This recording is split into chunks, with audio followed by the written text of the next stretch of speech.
नमस्कार, मैं श्वेता और आप देख रहे हैं न्यूज़ फॉर नेशन।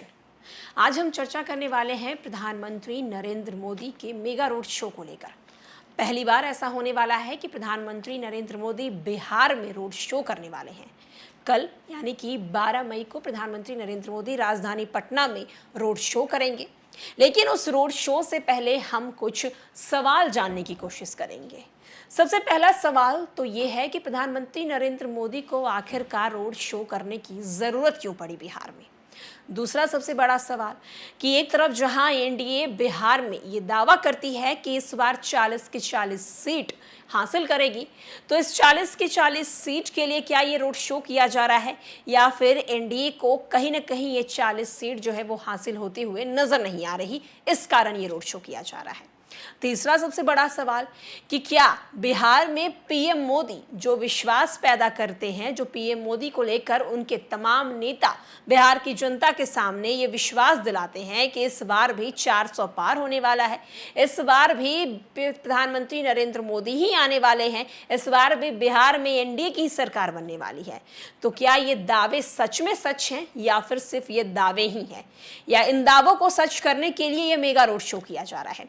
कई सवाल हैं, आम जनता के बीच में भी कई सवाल जो हैं वो उठ रहे हैं, लेकिन सबसे बड़ा सवाल है कि पीएम मोदी जो पहली बार बिहार में इस तरीके का मेगा रोड शो करने वाले हैं, इस रोड शो से क्या फायदा होने वाला है। ये सारे सवालों का जवाब हम लेंगे।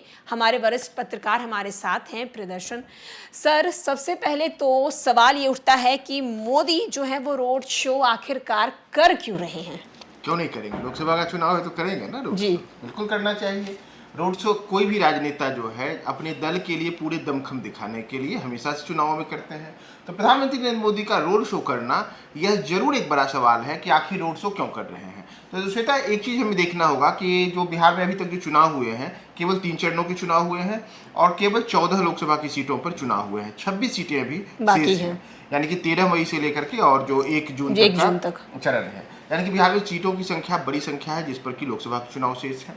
और इन चुनावों में पटना जो है, पटना में भले ही चुनाव 1 जून को हो, लेकिन उसके पहले प्रधानमंत्री एक बड़ा संदेश पटना से देना चाहते हैं, एक बड़ी ताकत भी दिखाना चाहते हैं कि देखिए हमारी ताकत क्या है। और ये एक कह सकते हैं आपकी जो फार्मूला है ये अपनाया हुआ फार्मूला, मतलब ताकत प्रदर्शन है सर। देश के कई राज्यों में, जैसे अगर आप याद करें तो उन्होंने दिल्ली में इस तरीके के रोड शो किए, गुजरात में रोड शो किए, उत्तर प्रदेश में रोड शो किए, बेंगलुरु में रोड शो किए, उन्होंने पिछले दिनों जब केरल में भी गए थे तो रोड शो किया था। तो रोड शो प्रधानमंत्री के करने के दौरान क्या होता है कि एक तो जो आम लोग हैं, भारतीय जनता पार्टी के कार्यकर्ता हैं, तो भारतीय जनता पार्टी के कार्यकर्ता एनडीए के कार्यकर्ताओं के अतिरिक्त तो तमाम अन्य दलों के भी लोग होते हैं और आम जो लोग भी जो होते हैं वो प्रधानमंत्री को देखने के लिए सड़कों पे उमड़ पड़ते हैं।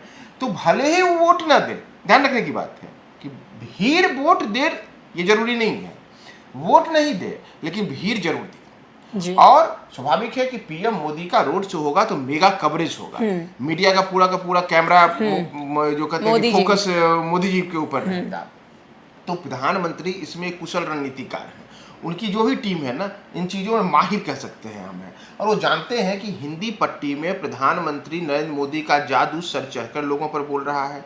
तो ऐसे में रोड शो करके पीएम मोदी एक बड़ा संदेश देने की कोशिश में लगे हुए हैं कि हमारी ये ताकत है। तो ताकत दिखाने के लिए सड़क पर ही ताकत दिखाएंगे। अगर आप याद करें तो पिछले जो प्रधानमंत्री के अलग अलग दौरे हुए हैं, 6 बार प्रधानमंत्री बिहार आ चुके हैं, तो चाहे उनका नवादा का दौरा हो, जमुई का दौरा हो, अररिया का दौरा हो, मुंगेर का दौरा हो, दरभंगा के चुनावी दौरे किए, तो इन तमाम जगहों पर भीड़ जुटी, लेकिन भीड़ उतनी लंबे अरसे तक उसे दिखाने की कोशिश नहीं हुई, क्योंकि भीड़ है तो प्रधानमंत्री बोल रहे हैं और बोलते हुए जा रहे हैं। अब पटना से क्या होगा कि भीड़ एक 5-6 किलोमीटर तक रहेगी, तो भीड़ को भी ये दिखाने की कोशिश रहेगी कि देखिए कैमरे पे जो बाकायदा चुनाव होते हैं ना, चुनाव में तो अब डिजिटल कैंपेनिंग होती है, बिल्कुल मीडिया का कवरेज होता है, तो उस कैंपेनिंग में हर आदमी अब घंटों वो देखेगा कि कितनी भीड़ है, कितने लोग हैं। पूरे देश में ये संदेश जाएगा कि देखिए ना बिहार में लोग उमड़े पड़े हुए हैं मोदी प्रधानमंत्री जी के लिए देखने के लिए। अपने पक्ष में एक माहौल बनाने के लिए प्रधानमंत्री ने ये रोड शो कर करके एक मनोवैज्ञानिक आप कह सकते हैं लाभ लेने की कोशिश की है। वोट में कितना कन्वर्ट होगा वो तो अलग सवाल है। सर, रोड शो 12 मई को क्यों किया जा रहा है? ये बड़ा सवाल है क्योंकि 13 मई को चौथे चरण का मतदान है और उससे पहले कल यानी कि 12 मई को ये रोड शो किया जा रहा है। क्या पीएम मोदी के आने वाले जो चुनाव है उसके लिए स्ट्रैटेजी है? क्योंकि आप देख सकते हैं कि पिछले भी 2 चरण के मतदान हुए, उससे एक दिन पहले प्रधानमंत्री बिहार आए हैं, दौरे करके गए हैं। तो सवाल बेहद ही सही है कि 12 मई को ही आखिरकार उन्होंने क्यों चुना है। बिल्कुल, ये वाजिब है कि अगर आप देखेंगे तो 13 मई को बिहार में उजियारपुर, मुंगेर, बेगूसराय, समस्तीपुर और दरभंगा में लोकसभा के चुनाव है। 5 सीटों पर लोकसभा के चुनाव है। पूरे बिहार में इन 5 सीट जहाँ चुनाव हो रहे हैं उन 5 खास के क्षेत्रों में चुनाव को लेकर गहमागहमी है। तमाम तरीके की बातें चल रही हैं कि एनडीए की ओर से जो प्रत्याशी हैं क्या हम उन्हें वोट दें, जो महागठबंधन के प्रत्याशी हैं उन्हें वोट दें। इन सबके बीच जो मैंने पहले नहीं कहा कि एक मनोवैज्ञानिक लाभ लेने की कोशिश राजनेता करते हैं, राजनीतिक दल करते हैं। कुशल राजनेता, कुशल राजनीतिक वही होता है जो मौके पे चौका लगाता है। तो पीएम मोदी, मैं कह सकता हूं कि प्रधानमंत्री मोदी एक कुशल रणनीतिकार हैं। उनकी जो टीम है ना, वो टीम भी इसमें काफी मेहनत करती है। तो संभवतः इसलिए भी 12 मई को रखा गया होगा कि आप देखिए चुनाव कहाँ है। 12 मई को प्रधानमंत्री पटना में रैली कर रहे हैं, ठीक है, और पटना जिले में के पूर्वी हिस्से पर मुंगेर आता है। मुंगेर के 2 विधानसभा क्षेत्र, बार और मोकामा, वो पटना जिले में ही पड़ता है। यानी कि मुंगेर संसदीय सीट में जो चुनाव हो रहा है उसका 2 जिला पटना जिले में पड़ता है। पटना जिले के ठीक उत्तर में जहां मोकामा खत्म होता है उसके ठीक उत्तर में बेगूसराय जिला शुरू हो जाता है। बेगूसराय में भी चुनाव है। इतना ही नहीं, इसके अतिरिक्त अगर आप आए तो समस्तीपुर में चुनाव है, ठीक, पटना के गंगा नदी पार करिए और आगे जाकर के समस्तीपुर शुरू हो जाता है, उजियारपुर। तो ये जो सराउंडिंग पटना के चारों ओर के इलाके हैं ना, ये पटना से घिरे हुए इलाके हैं। प्रधानमंत्री नरेंद्र मोदी पटना में रोड शो करेंगे। बाकायदा जैसे मैंने तो आपको बताया कि पटना जिले के 2 विधानसभा क्षेत्र भी इसी में आते हैं, मोकामा और बाढ़। तो एक संदेश तो जाएगा ना कि देखिए प्रधानमंत्री की आज रैली हुई पटना में, इतनी बड़ी संख्या में लोग जुटे, यानी कि प्रधानमंत्री को लेकर के लोगों में उत्साह है। तो वही वाली बात है कि मतलब स्ट्रैटेजी बेहद ही अच्छी है। स्ट्रैटेजी आप कह सकते हैं, चूंकि किसी को आपत्ति भी नहीं होगी। पटना में चुनाव है, पटना साहिब और पाटलिपुत्र में, इन 2 संसदीय सीटों पर चुनाव 1 जून को है। तो चुनाव आचार संहिता कोई दिक्कत नहीं है। लेकिन इसी पटना के पूर्वी हिस्से पर मुंगेर में चुनाव होना है और मुंगेर के 2 विधानसभा क्षेत्र पटना में आते हैं, आ रहे हैं। सराउंडिंग जो है हमारे सीमावर्ती जो इलाके रहते हैं पटना से, वहां चुनाव होने हैं।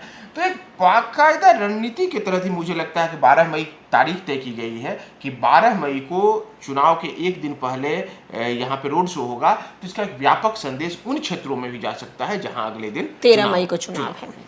सर, पटना में रोड शो है, आप इसको जरा बताइए हमारे दर्शकों को कि बिहार पे कैसे पूरा असर डालेगा, क्योंकि 3 चरण के मतदान के बाद अभी 4 चरण के मतदान और भी होने हैं। देखिए श्वेता, आपने जो बात कही ना, अभी अगर आप देखिए तो मैंने जैसे आपको पहले ही बताया था कि बिहार में अभी तक जो 3 चरणों के चुनाव हुए हैं, उन 3 चरणों के चुनाव में जो अभी चुनाव हुए हैं केवल 14 लोकसभा सीटों पर 26 लोकसभा की सीटें बाकी हैं अभी, जिसमें कि जो 13 मई को चुनाव है वहां 5 सीटों पे चुनाव होना है। फिर से जो 20 मई को चुनाव है वहां 5 सीटों पर लोकसभा के चुनाव है। और फिर अंतिम के 2 चरण यानी कि 25 मई और 1 जून यहाँ 8 लोकसभा सीटों में चुनाव होने हैं। तो 26 सीटों पर लोकसभा के चुनाव शेष हैं। जैसे दावे विपक्ष की ओर से किए जा रहे हैं, जो महागठबंधन है जिसमें कांग्रेस है, आरजेडी है, वाम दल है, जो वीआईपी है, इनकी ओर से बिहार में ये चर्चा की जा रही है कि हम कई सीटों पर काफी जोरदार तरीके से प्रदर्शन कर रहे हैं। दावे उनके जो हैं वो फाइनल तो 4 जून को पता चलेगा कि क्या होगा। लेकिन जिन 16 सीटों पर चुनाव हुए हैं, उन 16 सीटों पर चुनाव के बाद कई लोगों का ऐसा मानना है कि इस बार बिहार में एनडीए के लिए अपनी 39 सीटें बचाने की एक बड़ी चुनौती। जिसे ध्यान रखने की बात यह है कि जब 2019 में लोकसभा के चुनाव हुए थे तो बिहार में एनडीए ने 40 में से 39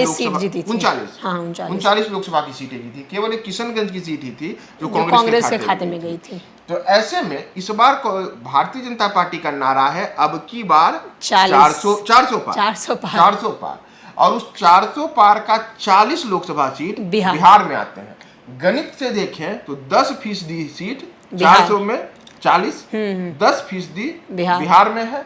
तो तो बिहार की 40 लोकसभा सीटों पर इसमें आप बिल्कुल तनिक भी गुरेज आप नहीं कर सकते हैं कि प्रधानमंत्री का एक ऐसा कद है जिसे लेकर के विश्वास लोगों में बड़े स्तर पर बिहार में रहा है। कई जगहों पर वहां के स्थानीय उम्मीदवारों को लेकर के, जो भारतीय जनता पार्टी को हो, जदयू के हो या एनडीए के अन्य घटक दलों के हो, उन्हें लेकर के साफ तौर पर मतदाता करते हैं कि ये उम्मीदवार तो हमारी मजबूरी है, मोदी जरूरी है। जी बिल्कुल। हमने देखा कई लोकसभा क्षेत्रों में हम भी गए हैं, जाकर के आए हैं, हमारे अन्य साथी गए हैं, वहां मतदाता बिल्कुल इस यह बोलने से गुरेज नहीं करते उम्मीदवार से हमें उम्मीदवार से मतलब नहीं है, हम ये तो मोदी जी के लिए दे रहे हैं, मोदी को वोट देंगे। तो पीएम मोदी ये जानते हैं कि अगर पटना में रोड शो होगा तो रोड शो की चर्चा पूरे राज्य में होगी। जैसे 14 सीटों को लेकर के विपक्ष दावे कर रहा है और विपक्ष की ओर से जो दावे हैं उनके दावों को झुटलाने के लिए राजधानी पटना से हम एक बड़ा संदेश देने की कोशिश करेंगे और जो शेष 24 सीटें लोकसभा की शेष हैं और 4 चरणों में होना है, उन तमाम सीटों पर एक मनोवैज्ञानिक लाभ लेने के लिए प्रधानमंत्री का यह रोड शो व्यापक स्तर पर तो पूरे राज्य में एक संदेश देने की कोशिश है। हाँ सर, यहाँ पे हम प्रधानमंत्री के रोड शो के बारे में बात की। अब ज़रा हम नीतीश कुमार जी के बारे में ज़रा बात कर लेते हैं, क्योंकि वो भी एनडीए का ही हिस्सा बने हैं, वो भी एनडीए में ही जा चुके हैं। तो क्या प्रधानमंत्री नरेंद्र मोदी का रोड शो इसीलिए भी ज़रूरी है कि कहीं ना कहीं नीतीश कुमार जो है वो अपनी विश्वसनीयता खो रहे हैं? ये सवाल जो है वो सबके मन में जो है वो उठ रहा है और तमाम लोग भी ये सवाल कर रहे हैं कि पीएम मोदी को रोड शो करना कहीं इसीलिए तो ज़रूरी नहीं पड़ गया कि नीतीश कुमार पे लोग ज़रा भरोसा नहीं करना चाहते हैं? अब ये तो कहना सीधे सीधे अनुचित होगा कि प्रधानमंत्री का रोड शो इसलिए कह रहे हैं कि नीतीश कुमार की विश्वसनीयता कमी है, लेकिन आप यह जरूर कह सकते हैं, और हम नहीं कहते हैं बल्कि आप जब आम जनता के बीच जाइए तो उनके बीच में कई ऐसे वीडियो फुटेज है हमारे पास जिसमें आम लोग सड़क पर, खेत में काम कर रहा लोग, कोई व्यक्ति हो, किसान हो, सड़क पर काम कर रहा कोई मजदूर हो या फिर महिलाएं हैं, ये चर्चा जरूर नीतीश कुमार को लेकर के सबके बीच में होती है कि नीतीश कुमार बार बार जो इधर उधर जाते हैं, कभी पिछले जो हम लोगों ने देखा कि बार बार वो इधर उधर गए, तो इसे लेकर के नीतीश कुमार किसके साथ कब तक हैं, ये विश्वसनीयता को लेकर आम लोगों में चर्चा जरूर है। इवन जो कई भारतीय जनता पार्टी के ही नेता हैं, जब नीतीश कुमार महागठबंधन में थे तो उस वक्त नीतीश पर काफी हमलावर हुआ करते थे, काफी तल्ख टिप्पणियां किया करते थे। उसका असर क्या है कि आज के समय में चुनाव पर भी गाहे बेगाहे हम देख सकते हैं कि कई सीटों पर समन्वय की कमी या कुछ इस तरीके की बातें सामने आई। कैंडिडेट्स देने के बाद कुछ जगहों पर कैंडिडेट्स जो है वो नाखुश भी दिखे। तो इन चीज़ों में नीतीश की विश्वसनीयता, हम यह कह सकते हैं कि विश्वसनीयता में कमी हो ना हो, लेकिन नीतीश का जो इधर उधर जाना रहा था उस कारण से नीतीश कुमार के नाम पर अब वो वाला भरोसा नहीं रह गया है जो वर्ष 2005-2010 के दौर में हुआ करता था। क्योंकि अब देखिए नीतीश कुमार की सभाएं होती हैं तो उन सभाओं में नीतीश कुमार उस प्रकार जो उनकी होती है, जो बातें होती हैं वो उतनी सही भी नहीं, कभी कभी तो कुछ ऐसे बोल जाते हैं कई बार कुछ बोलते हैं जिसे लेकर के बाद में उन्हें ही ट्रोल किया जाता है। तो लेकिन उनके मुकाबले जैसा मैंने पहले भी कहा कि आम लोगों से जब मिलिए ना तो वो बार बार कहते हैं कि एनडीए का ये कैंडिडेट हमारी मजबूरी है, क्योंकि हमें मोदी को वोट देना जरूरी है। तो एनडीए का कैंडिडेट मजबूरी है, मोदी जरूरी है वाला जहां जिस क्षेत्रों में बात होती है, उन क्षेत्रों में नीतीश कुमार के नाम पर वोट नहीं पड़ रहा है बल्कि मोदी के नाम पर वोट पड़ेगा, ये आप कह सकते हैं। तो इसलिए नीतीश कुमार या भारतीय जनता पार्टी हो, वो कहीं से भी ये नहीं देखना चाहते हैं कि कोई कमी रह जाए, कोई कमी रह जाए। अगर किसी के मन में ये भी हो कि नीतीश कुमार के लेकर के किसी प्रकार की बातें, हालांकि ऐसी बातें नहीं है, नीतीश को इसीलिए भाजपा ने सटाया है अपने में, क्योंकि नीतीश एक विश्वसनीय चेहरा है। जी बिल्कुल, नीतीश के काम पर लोगों वोट दिया भी है, उनको चुना भी है, सुशासन के प्रतीक माने जाते हैं। तो इसलिए नीतीश को लेकर के ऐसे खास करके महिलाओं के लिए नीतीश ने बहुत ही कुछ किया, महिलाओं का आरक्षण हो या शराबबंदी का मामला हो या फिर साइकिल योजना हो, ये कुछ ऐसी चीजें रही हैं, जीविका दीदी स्कॉलरशिप की योजना हो, ये कई योजनाएं हैं जो महिलाओं के लिए तो नीतीश कुमार ने अपनी विश्वसनीयता हासिल की है। तो उस असर से ये देख सकते हैं हम कि नीतीश कुमार के नाम पर वोट हो सकता है इधर उधर हो। तो प्रधानमंत्री कहीं से भी कोई यह मौका नहीं छोड़ना चाहते हैं जिससे कि विपक्ष को किसी प्रकार से कोई ऐसा फायदा। अवसर मिले कि वो फायदा ले, तो रोड शो करके अब पहली बार वह शक्ति प्रदर्शन प्रधानमंत्री दिखाने जा रहे हैं जो अन्य राज्यों में अब तक दिखाते आए हैं। बिहार में नहीं दिखाए थे। बिहार में अब तक नहीं दिखा था। अब पटना की सड़क पर 12 मई को यह देखना महत्वपूर्ण होगा कि जो बीजेपी की ये मेगा तैयारी है, मेगा रोड शो, जी। इसमें पीएम मोदी कितने बड़े स्तर पर आम लोगों से कह सकते हैं कि जुड़ाव स्थापित करते हैं और यह कितना बड़ा वोट बैंक में तब्दील होता है। तो चलिए, हमने प्रधानमंत्री नरेंद्र मोदी के मेगा रोड शो के बारे में चर्चा किया। अब तो कल का वो दिन है जब प्रधानमंत्री Narendra Modi mega road show करेंगे।